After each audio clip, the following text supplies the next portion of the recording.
Today's Bell Let's Talk Day. I talk about mental health all the time because it directly impacts my family. Everybody should talk about mental health. What I've discovered by talking about mental health is that almost none of us know where to go to get help or resources or find out if there's even a problem. That's really scary. Could you imagine if all these people were walking around having chest pains and not knowing where to get help? That is just terrifying. My son Chase has separation anxiety disorder and generalized anxiety disorder. Mental health impacts us every day. Now, we're lucky in a sense that because he has separation anxiety disorder, when he's home, when he's with me, he would appear like most every other child. The problem comes when he goes to school. Some people think anxiety is just being nervous or being on edge. Maybe the child will be hiding or crying. That may come into play, but a lot of children with anxiety disorders are in such a state of panic and terror and that they can't trust their own thoughts, or that they can run away, lash out, be violent. But there's a whole host of really terrible manifestations of this disorder that people aren't aware of. Because people aren't aware of it is one reason that people don't seek help. We don't know what the things are. If your child is suddenly being really thirsty, or they have sweet smelling pee or sweet smelling breath, a number of people will say, I need to take them to the doctor, there's an issue. Maybe my child has diabetes. If your child is breaking out in a rash, or they're sneezing a lot of people know, they might have an allergy, I should go to a doctor and get help. When I first started taking my son to a doctor and asking for help, because I didn't think that his separation anxiety as a 2-year-old was normal, I didn't get help. I was told, that's normal for his age. A normal 2-year-old, when you drop them off at daycare, wants to hug mommy for a couple of moments, and then when mommy walks out the door, they get distracted, they start playing with their friends, and they're fine. My son was never fine. He would go the entire day looking and waiting for me to come back, being inconsolable. He was not okay. I didn't know where to ask for help. I thought going to the family doctor was a good start. I've discovered that when you go to a family doctor asking for help for mental health for a child, they usually don't know what to tell you either. That's really scary. Mental health is just health, and we need to talk about it. We need to break down the stigmas. We need to know that this is just a normal aspect of health, that getting screened is no different than getting a blood test. I kept screaming for help. We were put on wait lists and we were told we didn't know. And I wasn't getting help. That's why I started talking about it. I started talking about mental health because I didn't know what to do. But a lot of people come to me and say, well, what did you do? Where did you go? Who did you ask for? What services are available? Where can I go? It shouldn't be this hard. As parents, we should not have to feel like complete failures for not knowing how to help our children. And we should know things to look for. We should know those keys. And not just if they don't speak by the time they're 3. But there's more than the milestones of the walking and talking. And a lot of parents know. A lot of parents are afraid, and we don't talk about it. Not only that, but once you do start talking about it, and you do find help, and you do get a diagnosis, you have to be really tough. It takes a lot to have a child who has a thing, when that thing has to do with mental health. Because the first thing that you're going to hear on a constant basis is a barrage of, you are a terrible parent. from all kinds of places.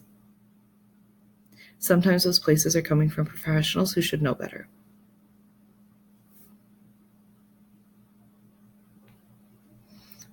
I'm a member of a number of support networks. And on a daily basis, I see a lot of parents crying so hard they cannot drive their cars away from their child's school. Parents hiding in their closets, crying because they feel like utter failures. Our society is so closed about mental health that parents who have a child who needs help with an aspect of their health are crying and feeling like a failure. That's not okay. These resources should not be difficult to access. They should not be difficult to find.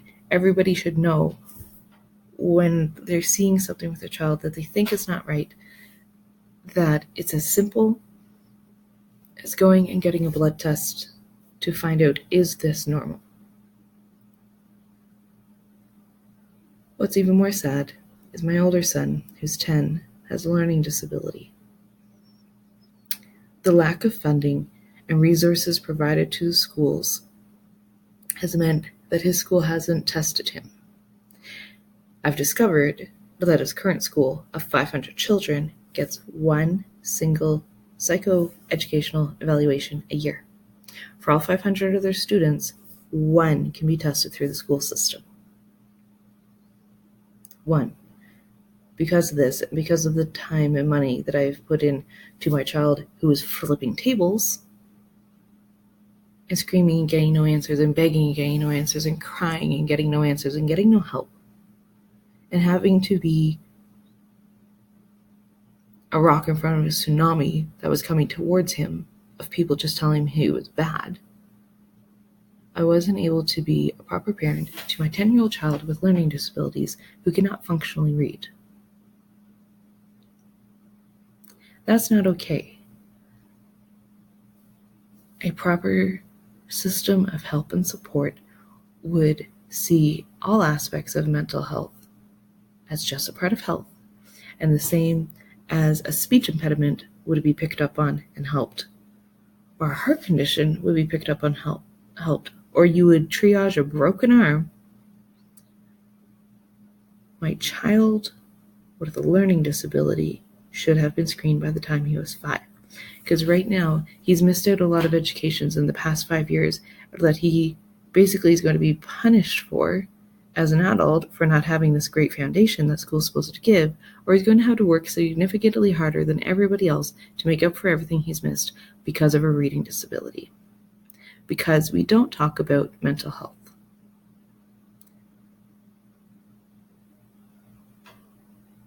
Just talk. There's so many people that need help, that need resources, that just need someone to listen. And everybody needs to stop being blamed.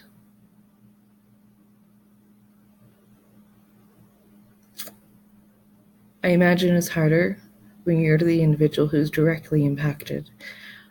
My child, although he's 8 and has been through it a lot,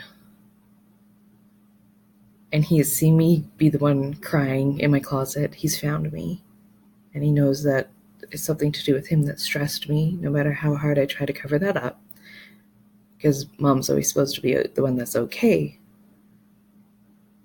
I can't imagine when it's you personally who are the one who are impacted. My 8-year-old son has the benefit of an advocate who can be that rock in front of the tsunami, who can do the screaming and the yelling. When you're the one that has a thing, where do you find the courage, the energy, and the strength to be your own advocate when you barely have the strength to get yourself out of bed? Where do you find that loving place that my 8-year-old son finds when he comes into my arms? When you're the one who's impacted. What loving arms do you have when all anybody ever does is blame you, or to laugh at you, or make fun of you, or bully you?